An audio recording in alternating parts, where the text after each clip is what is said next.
In this video, you will learn how to use and bookmark tasks, sequences and materials available on the Digitask Web App. On the landing page of the Digitask Web App, if you click on these buttons, you will be taken to the list of tasks. You can also click on All Tasks to see the same list.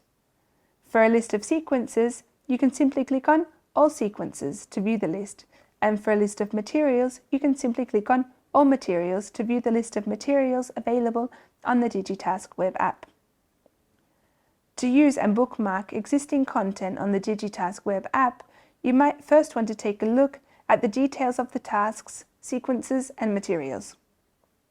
In the list of all tasks, you can view the details one by one at the bottom of the page, or you can click on the Info button next to each task, sequence or material. Like this, you can look at the details page for tasks, for example. By clicking on this button, you can preview the materials or use one of the share options. If you are interested in adapting a task, you can clone it. Cloning means that the Digitask Web App will create a copy of the chosen material, sequence or task for you to edit its content or simply start using the material. If you do not wish to make any changes, you can simply click on the star button next to tasks, sequences or materials to bookmark them. Once you have bookmarked content on the Digitask Web App, it will be listed in the bookmarked tasks, sequences or materials.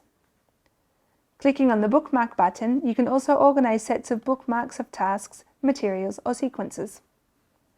You can also share your bookmarks with other designers by copying the link to the list of bookmarked materials, tasks or sequences, or simply use one of the sharing options.